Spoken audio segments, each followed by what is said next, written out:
रजोनिवृत्तीचा काळ असतो किंवा पाळी जाण्याचा काळ असतो. करेक्ट. तर त्या काळात काय काळजी घ्यायला पाहिजे? कधी कधी आपण अर्ली मेनोपॉजचे आपल्याला सिम्पटम्स दिसायला लागतात. हे सगळे होणारे चेंजेस बघणं, ऑब्झर्व करणं हे गरजेचं आहे आणि मग त्याच्यावर काही उपाययोजना करता येतील. कोणाला अचानक खूप गरम होतं, झोपेत जाग येते, दरदरून घाम फुटतो, हातापायांची खूप आग होते, हॉट फ्लॅशेस येतात. बाळंतपणामध्ये आपण कॅल्शियमचा इंटेक असतो. त्याचबरोबर लॅक्टेशन म्हणजे स्तनपान चालू असताना आपण कॅल्शियमकडे लक्ष देतो. पण जसं जसं आपलं वय वाढायला लागतं तसं आपण कॅल्शियमचा इंटेक आपल्याकडून कमी जास्त होतो, सप्लिमेंट्स रेग्युलरली घेतली जात नाहीत आणि म्हणून मग हळूहळू हळूहळू आपली जी हाडं आहेत ती ठिसूळ व्हायला लागतात. या वयात म्हणजे एक आपल्याला कामात बराच वेळ गुंतलेला असतो, तर या वयातल्या महिलांनी मी टाइम काढणे किती गरजेचं आहे? 35 नंतर bone density test every year करणं रेकमेंड आहे. पूर्वीच्या काळी आपल्याकडे चुन्याची निवळी घरात ठेवली असायची. चुन्याची निवळी म्हणजे चुना घ्यायचा, त्याच्यात पाणी टाकायचं आणि ते पाणी आपल्या स्वयंपाकघरामध्ये ठेवलेलं असायचं. सो हे पाणी वापरून आपल्या डाळीमध्ये, आमटीमध्ये आपण एखादा चमचा टाकलं तर तुम्हाला कॅल्शियम सप्लिमेंटेशन व्हायला मदत होईल. Psychology says that when women face constant stress and uncertainty their bodies learn to live in survival mode. त्या ताण देणाऱ्या काळामध्ये बाईचं शरीर हे खूप सर्व्हायवल मोडमध्ये जातं. मुलं वेळेवर नाही आली, ताण आला. नवरा जेवला असेल की नाही, ताण आला. नवऱ्याने फोन नाही केला पोचल्यावर, ताण आला. सासू सासरे घरी नीट वागले नाहीत, ताण आला.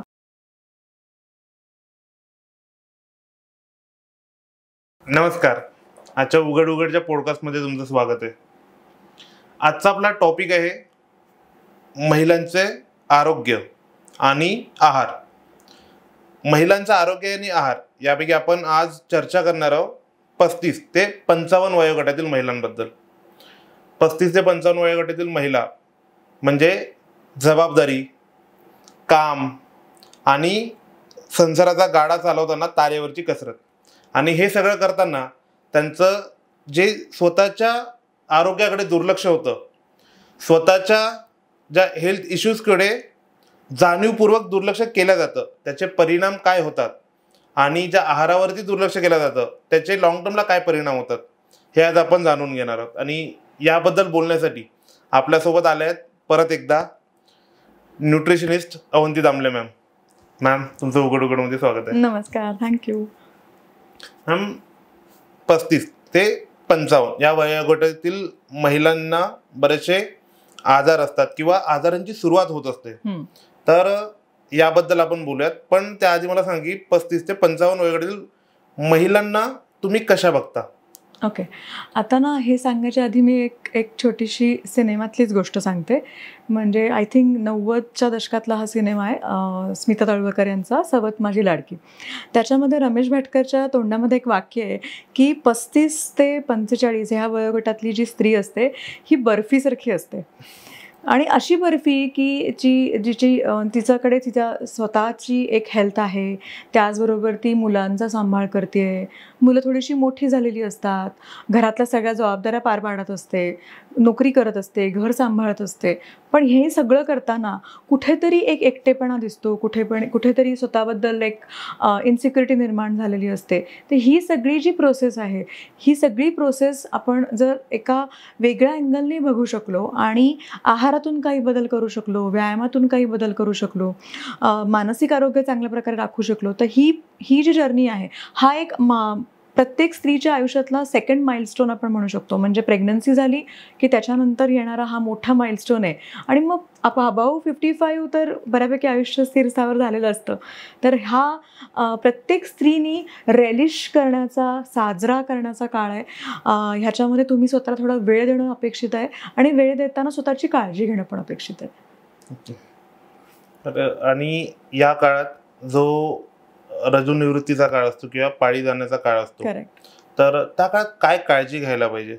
ओके, आता 35 नंतर साधारणपणे बघायला गेलं तर 35 ते 45 ह्या वयोगटामध्ये कधी कधी आपण अर्ली मेनोपॉजचे आपल्याला सिम्पटम्स दिसायला लागतात. मग त्याच्यामध्ये अचानक वजन वाढ असेल, थकवा येत असेल, केस पातळ होणं असेल, स्किन पिगमेंटेशन असेल, इन्सुलिन रेजिस्टन्स असेल, हाय ब्लड शुगर लेवल्स असतील, हे सगळे शरीरातले बदल दाखवायला लागतं शरीर, आणि मग त्याचा परिणाम असा होतो की मूवमेंट कमी होते आहे, कशातच मन लागत नाही आहे, खूप चिडचिड होती आहे, आणि मग फूडकडे परत एकदा खूप क्रेविंग व्हायला लागतात. आणि जेव्हा आपण मेनोपॉजचा विचार करतो, तो मेनोपॉज मे बी 45 to 55 ह्या रेंजमध्ये कधी पण येऊ शकतो. पण 35 ते 45 हा जो काळ आहे हा पेरिमेनोपॉजमध्ये जातो. पेरिमेनोपॉज म्हणजे सुरुवात सिम्पटम्स आहेत. कोणाला अचानक खूप गरम होतं, झोपेत जाग येते, दरदरून घाम फुटतो, हातापायांची खूप आग होते, हॉट फ्लॅशेस येतात. तर हे सगळं दिसत असतं, पण समोरच्या माणसाला जाणवत नाही, कारण का त्याला असं वाटतं की काय आहे, म्हणजे हे असं वेगळं काय घडतं हिच्या शरीरामध्ये. तर आम्हाला असं वाटतं की प्रत्येक स्त्रीनी हे सगळे होणारे चेंजेस बघणं, ऑब्झर्व करणं हे गरजेचं आहे, आणि मग त्याच्यावर काही उपाययोजना करता येतील तर त्याचा विचार केला गेला पाहिजे. आणि या काळात मी हे पण बघितलं की बऱ्याच जणांना एक हाडांचा त्रास होतो. अगदी. तर असं काय होतं की काय दुर्लक्षित केलं जातं की आहारात काय असे बदल घडतात आणि हे कशामुळे आणि यासाठी काय करायला पाहिजे? ओके, आता कसं आहे की बाळंतपणामध्ये आपण कॅल्शियमचा इंटेक असतो, त्याचबरोबर लॅक्टेशन म्हणजे स्तनपान चालू असताना पण आपण कॅल्शियमकडे लक्ष देतो. पण जसं जसं आपलं वय वाढायला लागतं तसं आपण कॅल्शियमचा इंटेक आपल्याकडून कमी जास्त होतो, सप्लिमेंट्स रेग्युलरली घेतली जात नाहीत, आणि ह्या सगळ्या प्रोसेसमध्ये आपल्या शरीरामध्ये हॉर्मोनल चेंजेस पण होत असतात. मग आपल्या इस्ट्रोजनचं प्रमाण कमी व्हायला लागतं आहे, प्रोजेस्टेरॉनचं प्रमाण वाढायला लागतं आहे. ह्या सगळ्या प्रोसेसमध्ये आपल्या शरीरातून कॅल्शियमचं प्रमाण कमी व्हायला लागतं. म्हणजे आपण म्हटलं ना 50शी नंतर 55 ते पुढचा वयोगट, ह्याच्यामध्ये बघितलं असेल कुठल्याही स्त्रीला आपल्या घरातल्या सारा धक्का लागला, हात फ्रॅक्चर झाला, पडला आणि हिप डिस्लोकेशन झालं. हे का होतं? कारण का ऑस्टिओपोरोसिस होतो. ऑस्टिओपोरोसिस म्हणजे हाडं ठिसूळ होणं, पोरस होणं आणि ती तुटणं. पण त्याची सुरुवात ही 35 ते 45-50 ह्या वयोगटात होत असते, ज्याला आपण ऑस्टिओमलेशिया किंवा ऑस्टिओपिनिया म्हणतो. ह्या प्रोसेसमध्ये कॅल्शियम ॲब्झॉर्प्शनच होत नाही आहे. म्हणजे शरीरातलं कॅल्शियम मे बी यूज होत नसेल, पण शरीरातलं ॲब्झॉर्प्शन होणं पण गरजेचं आहे. मग तुम्ही नुसते घेताय पण ते ॲब्झॉर्ब होत नाही आहे कॅल्शियम, आणि म्हणून मग हळूहळू हळूहळू आपली जी हाडं आहेत ती ठिसूळ व्हायला लागतात, आणि मग ती ब्रेकेजमध्ये जातात. म्हणून 35 नंतर bone density test every year करणं रेकमेंड आहे. तुम्हाला अंदाज येतो की तुमची हाडं कुठल्या रेंजमध्ये आहे, तुम्ही किती आणि वार्धक्य आपण जेव्हा म्हणतो, लॉन्जिव्हिटी जेव्हा म्हणतो, तेव्हा जेवढी हाडं मजबूत तेवढी आपली ओव्हरऑल हेल्थ मजबूत, तेवढी आपली मूवमेंट चांगली. कारण आपल्या मूवमेंटमध्ये पण कॅल्शियम इन्व्हॉल्व असतं. आपल्या मसलचं जेव्हा कॉन्ट्रॅक्शन आणि रिलॅक्सेशन होत असतं तेव्हा पण कॅल्शियम आयन एक्सचेंज होत असतात. त्यामुळे त्या प्रोसेसमध्ये जर कॅल्शियम कमी पडलं, मग क्रॅम्प येणं, मग सतत काहीतरी दुखणं, बऱ्यापैकी 35 ते 45च्या दरम्यान फ्रोझन शोल्डरचा त्रास असतो, नी पेन चालू असतं, लोअर बॅक पेन चालू असतं, सर्वायकल पेन, ज्या बायका खूप वेळ ऑफिसमध्ये असतात, लॅपटॉपवर काम करतात, त्यांना सर्वायकल पेन चालू होतं, कारण मसल्सची ताकद कमी होते. अच्छा, यासाठी आहारात काय बदल करायला पाहिजे, काय ऍड करायला पाहिजे? ओके, सो ह्या कालावधीमध्ये आहारामध्ये प्रामुख्याने आपल्याला कॅल्शियम रिच फूड्स खाणं गरजेचं आहे. उदाहरणार्थ पालेभाज्या असतील, आपल्याकडे राजगिरा मिळतो, उत्तम प्रकारचं कॅल्शियम त्याच्यामध्ये मिळतं. सो राजगिऱ्याच्या लाह्या म्हणजे पालेभाजी आणि लाह्या दोघांचे समावेश करायचा. पालक असतो, त्याचबरोबर दही असतं, ताक असतं. पूर्वीच्या काळी आपल्याकडे चुन्याची निवळी घरात ठेवली असायची. चुन्याची निवळी म्हणजे चुना घ्यायचा, त्याच्यात पाणी टाकायचं आणि ते पाणी आपल्या स्वयंपाकघरामध्ये ठेवलेलं असायचं. सो हे पाणी वापरून आपल्या डाळीमध्ये, आमटीमध्ये आपण एखादा चमचा टाकलं तर तुम्हाला कॅल्शियम सप्लिमेंटेशन व्हायला मदत होईल. ओके, जे अगदी साधा किचनमधला उपाय आहे, वेगळं काही करायची गरज नाही, आपल्या घरामध्येच तो आहे. आपण नट्स अँड सीडचा वापर करावा, ज्याच्यापासून आपल्याला कॅल्शियम मिळेल. कॅल्शियम जेव्हा मिळायला पाहिजे तेव्हा व्हिटॅमिन डीची पण डेफिशियन्सी आहे का हे बघावं लागेल. बऱ्यापैकी 35 नंतर व्हिटॅमिन डीची डेफिशियन्सी खूप जास्त दिसायला लागते. सो डॉक्टरांच्या सल्ल्याने सप्लिमेंट्स घेणं गरज असेल तर, आहारामध्ये तेलबिया जास्त खाणं, त्याचबरोबर सनलाईटला एक्सपोजर ठेवणं हे पण गरजेचं आहे. व्हिटॅमिन डी जेवढं चांगलं जाईल तेवढं कॅल्शियम ॲब्झॉर्प्शन चांगलं व्हायला मदत होईल. आणि हाडासोबतच एक आणखी एक प्रॉब्लेम बघायला मिळतो, थकवा. हो, तर या वयात थोडं जसं जसं एक वय वाढत जातं तसं थकवा खूप जाणवायला लागतो त्या वयात. तर त्याचं काय रिझन आहे? आता परत एकदा 35 ते 40 हा वयोगट म्हणजे लॅक्टेशन झालेलं आहे, मुलं थोडीशी मोठी झालेली आहेत. सो आयर्न शरीरातलं कमी व्हायला लागतं. आयर्न कमी झालं तर हिमोग्लोबिनवर त्याचा परिणाम दिसायला लागतो. आणि हिमोग्लोबिनची कपॅसिटी काय आहे की ऑक्सिजन ॲब्झॉर्ब करणे आणि तो सगळ्या पेशींपर्यंत पोहोचवणे. मग जर आपल्याला आयर्नच कमी पडलं तर ऑक्सिजन पण सप्लाय कमी होईल आणि मग फटीग जास्त येईल. B12 डेफिशियन्सी आणि व्हिटॅमिन डीच्या डेफिशियन्सीनी पण फटीग असतो. आणि बऱ्याच वेळा हा जो थकवा आहे हा थोडासा मानसिक आरोग्याशी पण निगडीत असतो. सो मी हे सांगायच्या आधी एक कोट वाचून दाखवते. कोट आहे की psychology says that when women face constant stress and uncertainty their bodies learn to live in survival mode. म्हणजे सर्वायवल मोड काय आहे की सतत ताणाखाली राहणं, सतत कुठल्या तरी प्रेशर खाली राहणं. मग मे बी आपल्या घरामधले रिलेशनशिपचे इश्यू असतील किंवा मुलांची आजारपणं असतात, त्यांच्या परीक्षांचा काळ असतो किंवा स्वतःची तब्येत प्लस मायनस होत असते. हा सगळा जो ताण देणारा काळ आहे, त्या ताण देणाऱ्या काळामध्ये बाईचं शरीर हे खूप सर्वायवल मोडमध्ये जातं. सर्वायवल म्हणजे काय की आपल्याला जगण्याची दुर्दैम्य इच्छा जागृत होणं आणि त्यासाठी आपण सतत अलर्ट राहतो, फोकस राहतो. नक्की काय होतं, they stay alert, they are tensed, they are exhausted, always waiting for the next thing to go wrong. Even in moments of calm, their minds don't relax. It is not because they are overreacting. It is because their nervous system has forgotten what safety feels like. So म्हणजे आपण जर बघितलं, ह्या कोटमध्ये खूप छान explain केलं आहे की सर्वायवल मोड ऑन आहे. आपल्याला एक प्रकारची भीती आहे, इन्सिक्युरिटी आहे आणि शरीरामध्ये पण बदल होत आहेत. ह्या सगळ्या प्रोसेसमध्ये कुठेही कामनेस नाही आहे, कुठेही शांतता नाही आहे, कुठेही पीस ऑफ माइंड नाही आहे. तर हे सगळे बदल शरीरामध्ये रोज होत असतात, कारण रोज वेगवेगळे हॉर्मोन्स बदलत असतात. म्हणजे आपण पाळी झाल्यानंतरचे हॉर्मोन्स वेगळे आहेत, पाळी यायच्या आधी PMS आहे, ओव्ह्युलेशन पिरियड आहे, ते त्यावेळेसचे सगळे हॉर्मोन्स वेगळे आहेत. तो अशी सतत म्हणजे पुरुषांच्याकडे एकच हॉर्मोन असतो, testosterone. So they don't have these kind of mood swings.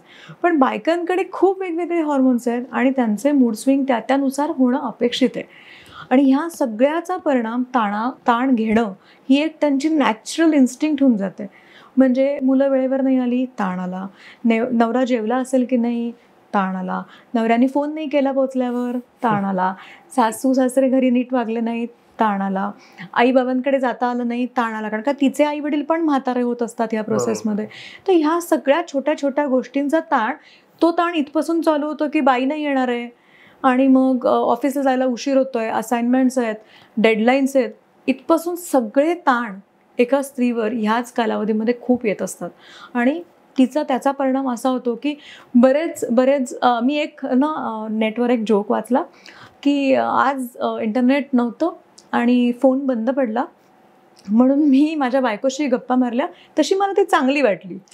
मला इतकं ऑफेन्सिव्ह वाटलं होतं ह्या मेसेजला. ते म्हणजे तुम्ही थोडा वेळ द्या, थोडंसं बोला आणि बघा की काय एक्झॅक्टली इमोशन्स आहेत. आणि I think if you express you will get solution. बरोबर. मग तुम्हाला काय वाटतं की हा जो ताण आहे कसं डील करायला पाहिजे? ओके. सो मला एक तर पहिली गोष्ट, शरीरामध्ये जे होणारे बदल आहेत की नाही, तो बदल म्हणजे पहिला वेट गेन होतो आहे किंवा खूप अचानक वेट लॉस होतो आहे. तर बॉडी कंपोजिशनचा आपण फोकस ठेवणं गरजेचं आहे. मग त्याच्यामध्ये मसल बिल्ड कसे होतील, कारण का जेवढी स्नायूंची ताकद चांगली तेवढी हाडं चांगली. ओके. जेवढी स्नायूंची ताकद चांगली तेवढं आपलं इन्सुलिन रेझिस्टन्स कमी. जेवढे स्नायूंची ताकद चांगली तेवढी आपली ब्लड शुगर लेवल जास्त कालावधीसाठी मेंटेन राहणार आहे. त्यामुळे स्नायूंची ताकद वाढण्यासाठी व्यायाम करणं गरजेचं आहे. आता बरेच वेळा असे प्रश्न येतात की आम्ही जिमला कसे जाऊ, कारण आम्हाला वेळ नाही आहे किंवा भीती वाटते मसल्स डेव्हलप होतील तर. असं आपल्याकडे काही होणार नाही आहे. बायकांच्या शरीरामध्ये इस्ट्रोजन नावाचा हॉर्मोन असतो, त्याच्यामुळे तुमचे स्नायू असे बल्की होऊच शकत नाहीत unless and until you do something special about it. Okay. So तुम्ही वेट ट्रेनिंग अगदी बेधिकत करू शकता, कुठलीही भीती न बाळगता. सो जेव्हा आपण वेट ट्रेनिंग करायला लागतो तर त्याच्यामध्ये आठवड्यातले 2 दिवस जरी तुम्ही वेट ट्रेनिंग केलं तर तुम्हाला तुमचं ओव्हरऑल हेल्थ मेंटेन व्हायला मदत होईल. दुसरी गोष्ट म्हणजे स्किनवर पिगमेंटेशन होणं, पॅचीनेस येणं, बऱ्याच वेळा चिक्सवर बटरफ्लायसारखे पॅचेस दिसायला लागतात. ते टिपिकल हॉर्मोनल इम्बॅलन्सचं लक्षण आहे, मेनोपॉजच्या जवळ जाण्याचं लक्षण आहे. तर त्यासाठी काही डॉक्टरांच्या सल्ल्याने काही औषध उपचार करणं आणि योग्य आहार घेणं. सो आहारामध्ये भरपूर प्रमाणामध्ये अँटीऑक्सिडंटचा वापर करणं, पाण्याचं प्रमाण व्यवस्थित ठेवणं, शांत झोप घेणं. कुढत बसून खूप ओव्हर थिंकिंग करून गोष्टी बदलत नाहीत, पण आपल्या शरीरावर दुष्परिणाम व्हायला लागतो. सो झोपेच्या वेळा पाळणं आणि त्याचबरोबर आय एम सो सॉरी, मला तर हसू आलं, sorry. I am a big fan of Marathi movie बरं का. तर त्याच्यामध्ये अशोक सराफ आणि लक्ष्मीकांत बसलेले असतात आणि ते म्हणतात आचाराची बायको. बघितलं का तो सीन? त्याच्यामध्ये तो बरोबर उलटं बोलतो. मी तो पण सीन दाखवते. तर तसं झालं माझं. झोपायच्या वेळा म्हणत होतो मी, वेळेच्या झोपा म्हटलं. हा, तो एक आहे ते बघितलं, ते उलट काहीतरी बोलत असतात. आचाराची बायको, काय आचाराची बायको वेडी गो, वेड्याची बायको आचारी गो. सो अशा कालावधीमध्ये झोपेच्या वेळा पाळणं खूप गरजेचं आहे. शांत झोप हे आपले सगळे हॉर्मोन्स नीट मेंटेन करायला मदत करते. ओके. आणि एखादा छंद जोपासणं. छंद जोपासण्यामध्ये तुम्ही गाणं शिकू शकता. तुम्हाला जर कथ्थक किंवा असे काही कुठले बॉलिवूड डान्ससारखे प्रकार आवडत असेल, तुम्ही ते जॉईन करू शकता. स्वतःसाठी किमान 45 मिनिट्स छंदासाठी देणं गरजेचं आहे. आणि असं अजिबातच नाही की ते रोज करायला पाहिजे, पण आठवड्यातून एकदा तरी तुम्ही ते करणं गरजेचं आहे, जेणेकरून तुम्हाला हॅपी हॉर्मोन्स स्वतःच्या शरीरामध्ये वाढवायला मदत होईल. आणि सेल्फ लव्ह. तर सेल्फ लव्ह म्हणजे आपण जाऊन वेगवेगळं शॉपिंग करणं किंवा कपडे घेणं किंवा बॅगा घेणं असं नाही आहे. सेल्फ लव्ह ही एक प्रोसेस आहे.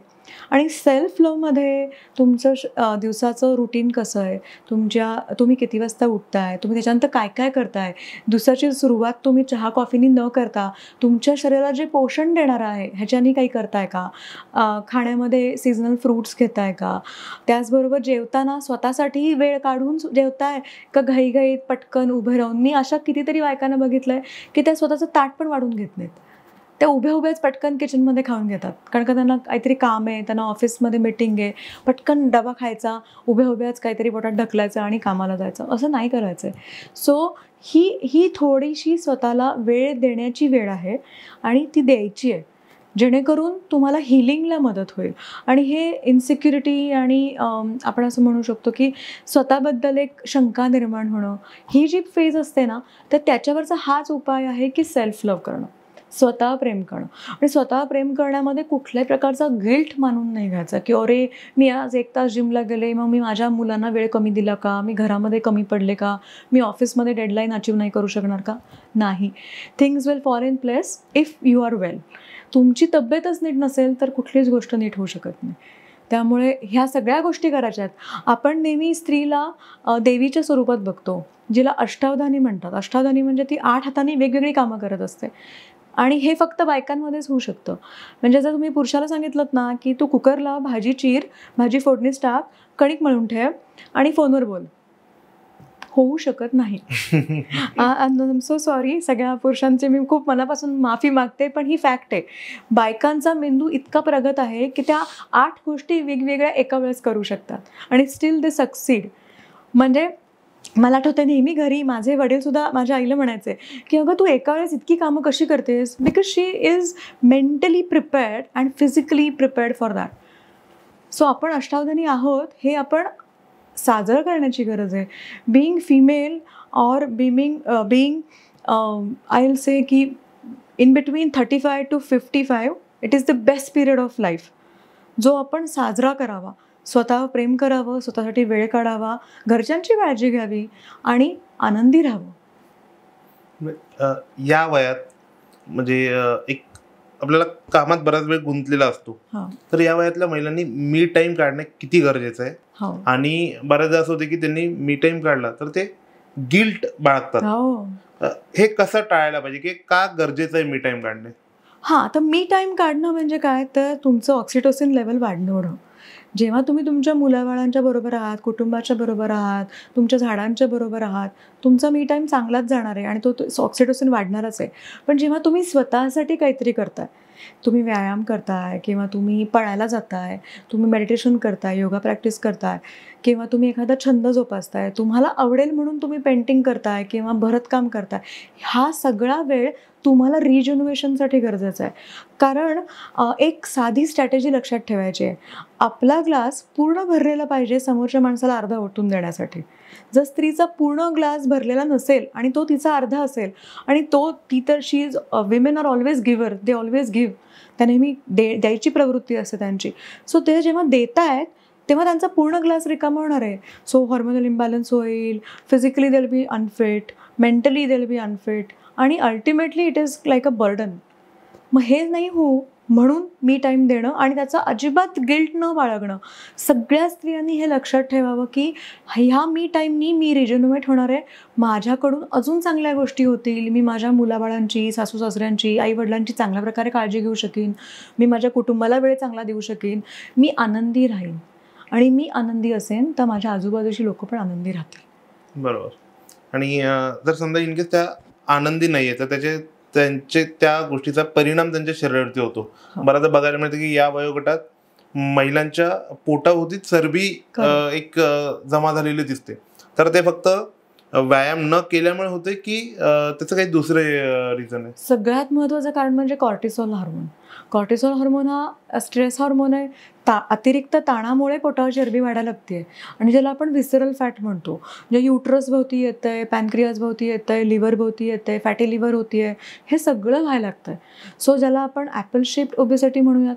मग ही जेव्हा ॲपल शेप्ड ओबेसिटी होती आहे, पूर्वी असं होतं की ॲपल शेप्ड ओबेसिटी ही पुरुषांमध्ये होती आणि बायकांमध्ये पेअर शेप्ड ओबेसिटी होती की तिच्या शरीरामध्ये जो चरबीचा साठा व्हायचा तो हिप्स आणि थाईजवर व्हायचा, ज्याचा फायदाही होता. जरी तुमच्या मांड्यांवर किंवा हिप्सवर चरबीचं प्रमाण जास्त असेल तर लॅक्टेशनसाठी मदत व्हायची, प्रेग्नन्सी कॅरी करण्यासाठी मदत व्हायची. सो पेअर शेप्ड ओबेसिटी आपल्याकडे आपण नेहमी म्हणतो पेल्विस शुड बी बिगर, कारण का ते बाळाला कॅरी करणार आहे 9 महिने आणि मग नॅचरल बर्थिंग होऊ शकतं. ओके.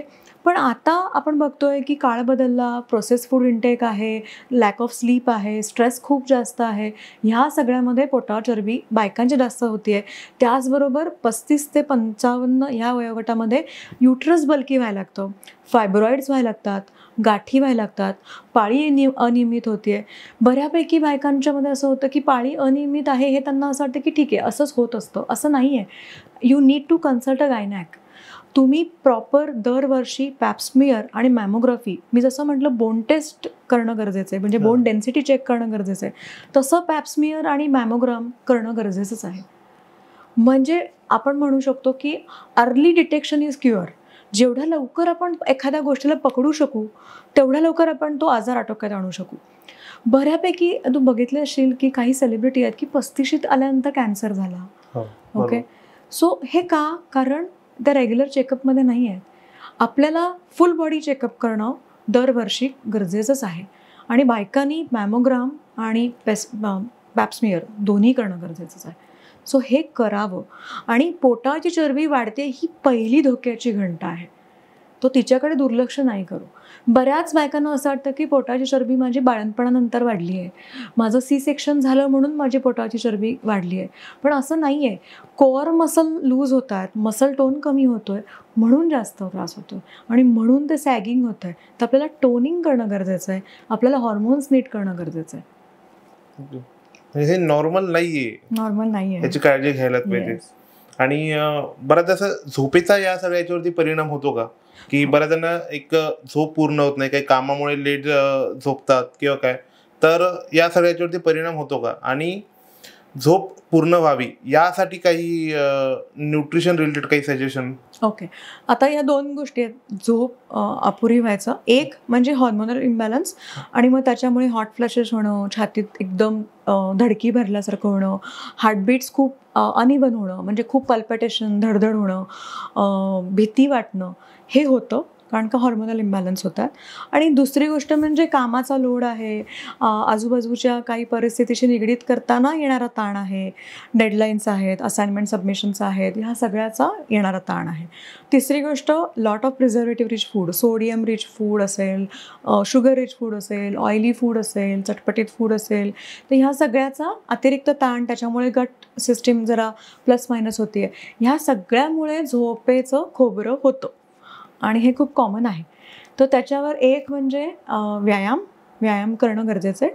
दुसरी गोष्ट, झोपायच्या आधी गरम पाण्याचा शॉवर घेऊ शकलात तर it will help you for better sleep.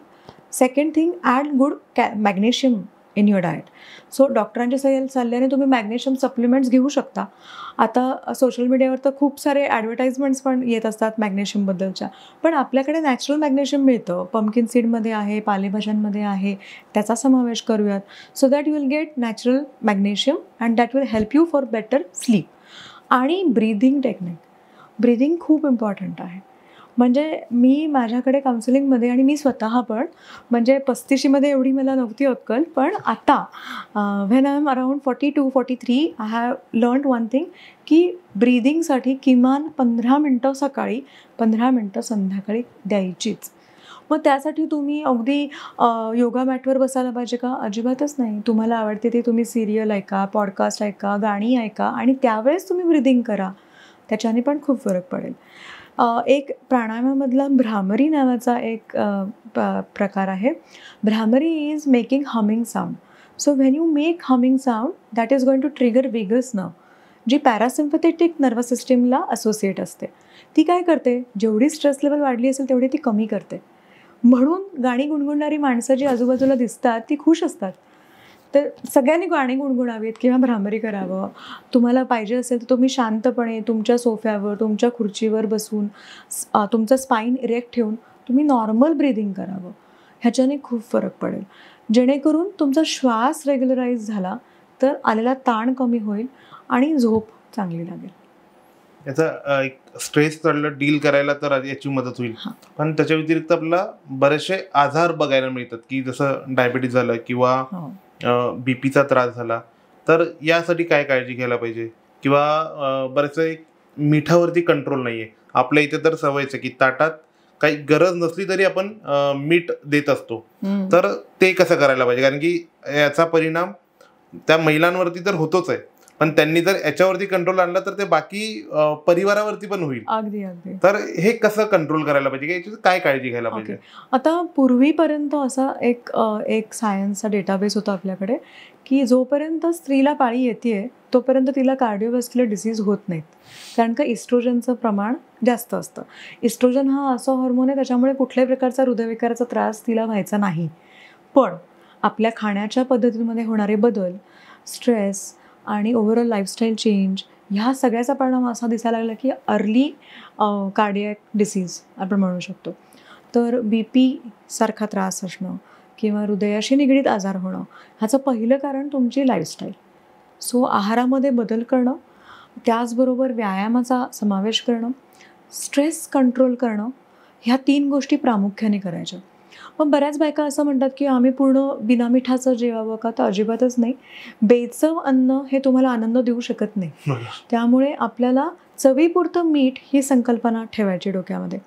G hidden salts आहेत, म्हणजे आपण आता खूप जण अशी असतात की आम्ही डाएट करतोय आणि आम्ही रोज रात्री सॅलडचा बाउल खातो.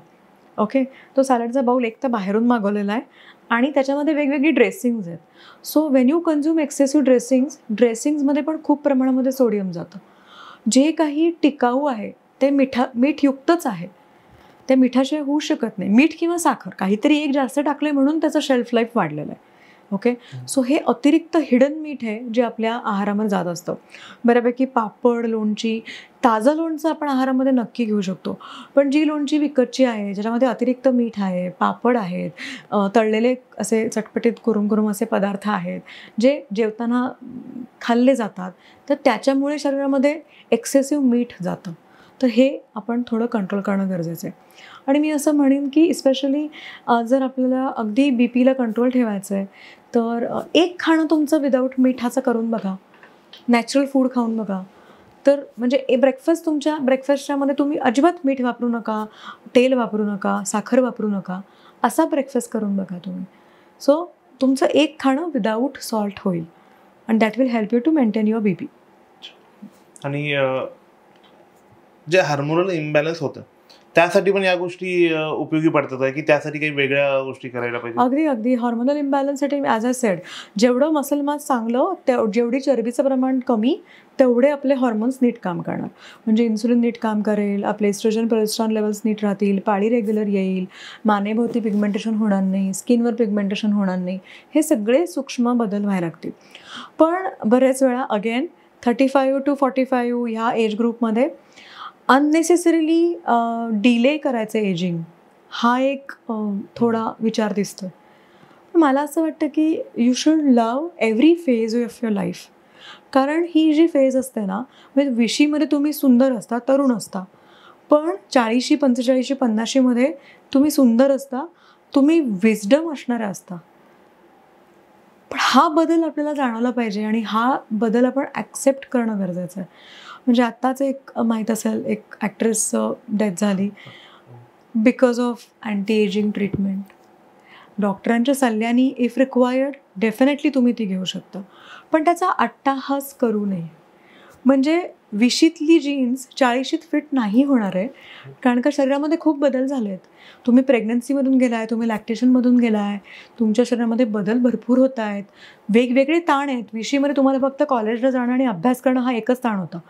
50मध्ये 40मध्ये घरातली लोकं कशी आहेत, भाजी आणली आहे की नाही, इथपासून की आपली इन्व्हेस्टमेंट नीट होती आहे की नाही, त्याचबरोबर काही लोकांना औषध चालू असेल की त्यांच्या गोळ्या त्यांनी नीट घेतल्यात की नाहीत, इथपासून सगळे ताण असतात त्या स्त्रीवर. सो हे ताण बदललेले आहेत. मग हा अट्टाहास का पाहिजे की अरे मी तरुणच दिसलं पाहिजे? एव्हरी विमेन इज ब्युटिफुल, म्हणजे there is no doubt about it. आणि every phase of womanhood is beautiful. So relish it. म्हणजे त्यासाठी मला ना असं वाटतं की फक्त बाह्य मेकअप किंवा काही अननेसेसरीली ब्युटी ट्रीटमेंट न करता आहाराच्या पद्धतींमध्ये बदल केला, व्यायामाच्या पद्धतींमध्ये बदल केला, योग्य झोप घेतली आणि अट्टाहास करण्याची ही जी प्रवृत्ती आहे ना की मला चांगलं तरुण दिसायचं, हे न करता women look beautiful in any phase. म्हणजे आपल्याकडे रेखाचं उदाहरण आहे. रेखा सुंदरच दिसते, ती जशी 20त दिसत होती तशीच ती आत्ताही दिसते. आणि आपण अननेसेसरीली अशा काही गोष्टी करून जर त्याचा परिणाम आपल्या शरीरावर उलटा झाला आणि आपल्याला काही त्रास झाला तर ते डील करणं अजून अवघड आहे. म्हणजे एक आपल्या फॅमिलीला खूप प्रेशर येईल त्या सगळ्या गोष्टींचं, आपल्या मुलाबाळांना, आपल्या नातेवाईकांचं प्रेशर येईल आणि आपल्या स्वतःलाही खूप त्रास होईल. सो हा डिले एजिंग हे न करता I think you should age gracefully असं म्हणतात. एक अशी म्हण आहे, of course alcohol is not good for the system, पण जेवढी वाईन जुनी तेवढी ती टेस्टी असते. सो बायकांनी हे समजून घ्यावं की you will be prettier always and you will be pretty as compare to your 20s in 40s and 50s and 60s. So please relish your वुमेनहूड.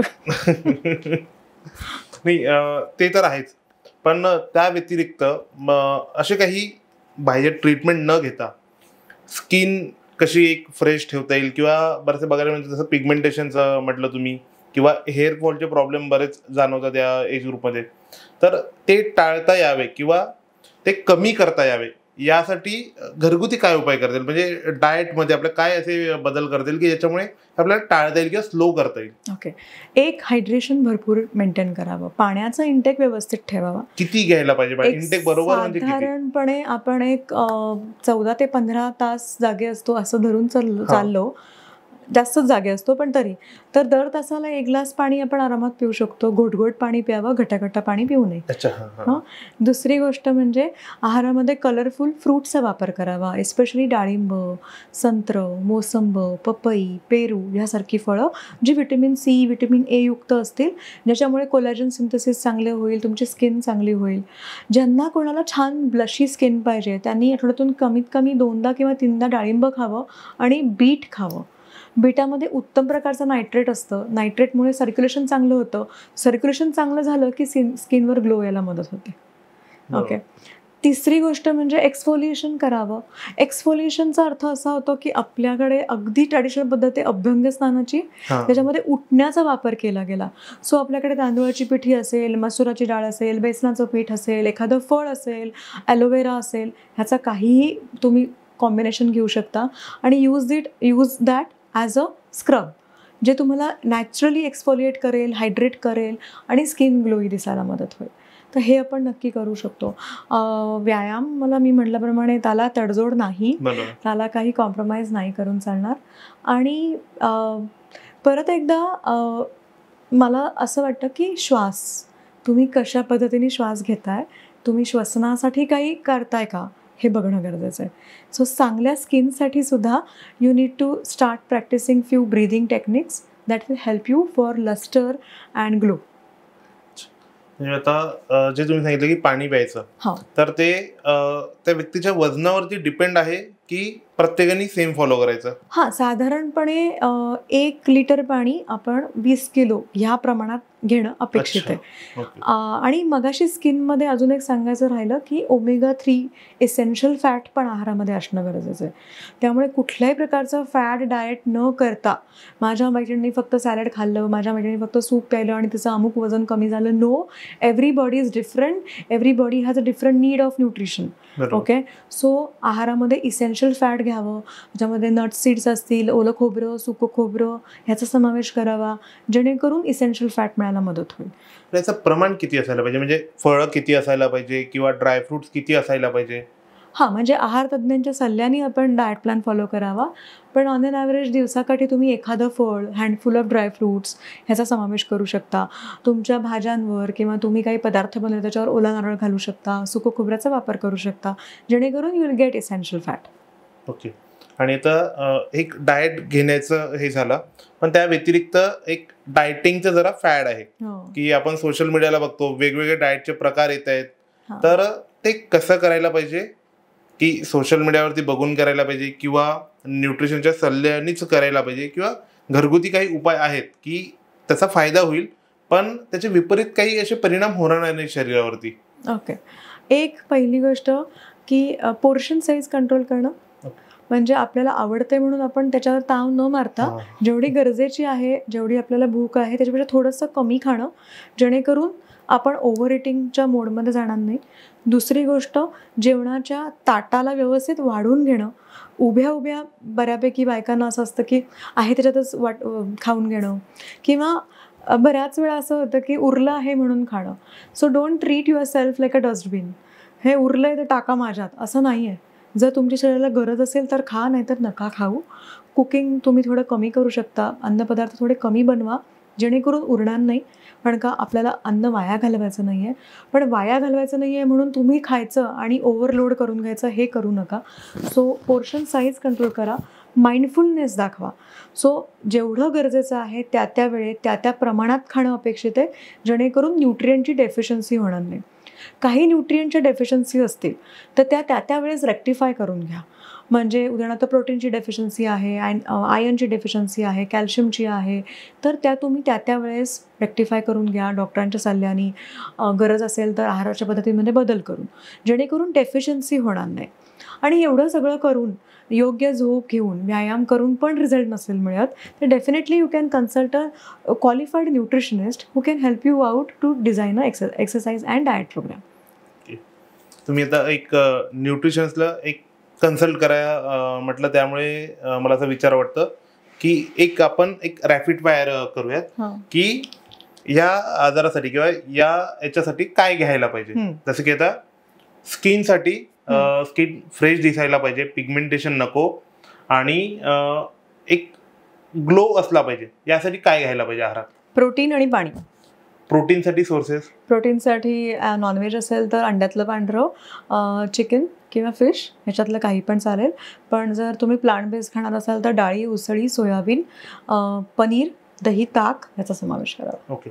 या 35 ते 55 मध्ये आपल्याला चष्म्याचे बरेच प्रॉब्लेम दिसतात, तर चष्मा टाळायचा असेल तर डाएटमध्ये काय घ्यायला पाहिजे? 40शी असणं हे थोडंसं त्याचा रेफरन्स आपण बघितला तर शरीराच्या रचनेमध्ये होणारा परिणाम आहे तो.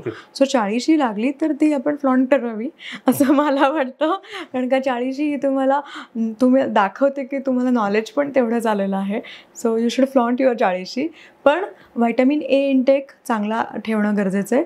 ब्ल्यू लाईट कमीत कमी संपर्कात ठेवावा. म्हणजे आता तुम्हाला तुमच्या लॅपटॉपवर काम करावं लागतं आहे तर तुम्ही करा, पण मग रात्री झोपताना परत मोबाईल स्क्रोल करतोय, टी व्हीवर बघत बसलोय हे न करता हे टाळावं.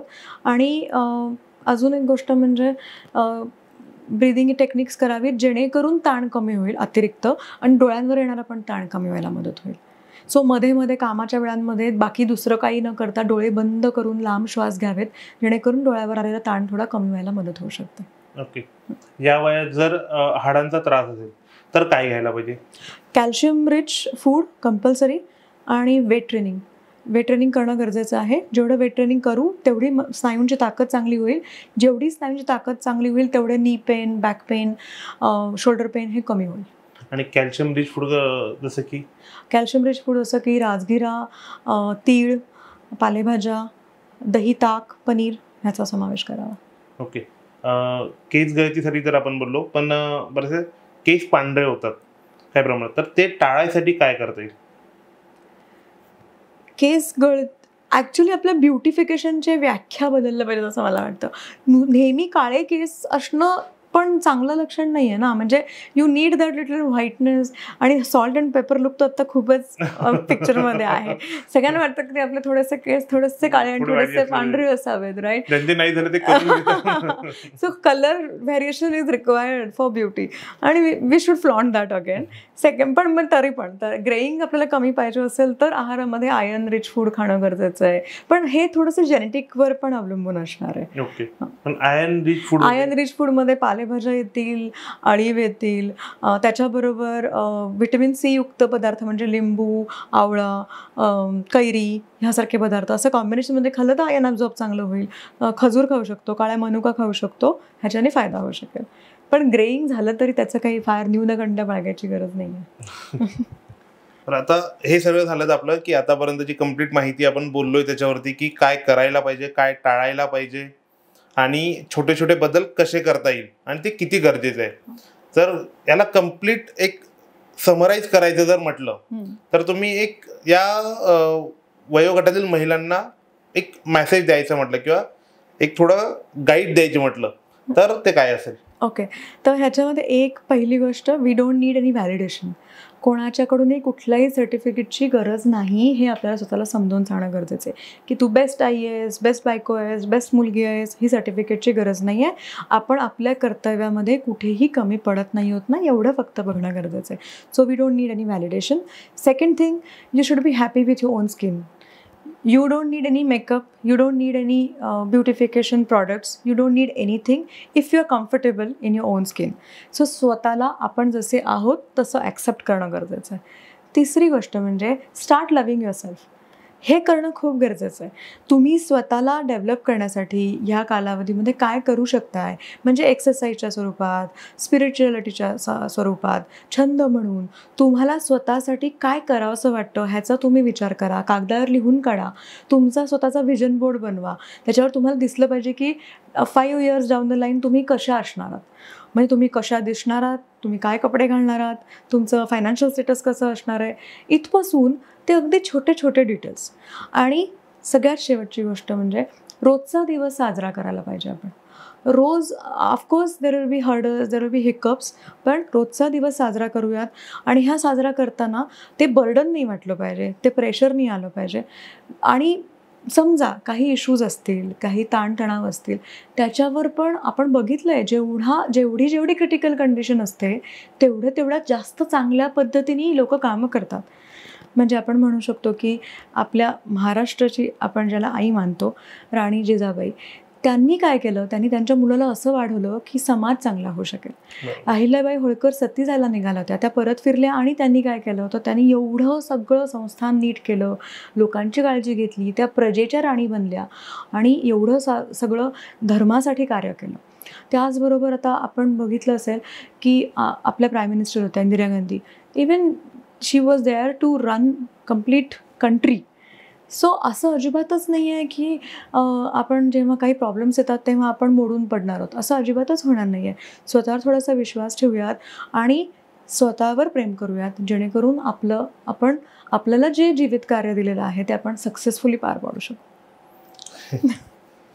मॅम, तुम्ही उघडला वेळ दिला आणि तुम्ही या वयोगटाबद्दल जे काही सांगितलं, म्हणजे आम्ही कनेक्ट करू शकतो की आपण घरी बघतो आईला, मावशीला हे सगळं टाळताना, म्हणजे बाकीच्या कामामध्ये स्वतःवरती दुर्लक्ष करताना, पण ते त्या गोष्टीवरती लक्ष देणं किती गरजेचं आहे हे आज मला, म्हणजे आपल्या ऑडियन्सला तर कळलंच असणार आहे, पण मला पण ते कनेक्ट होतंय.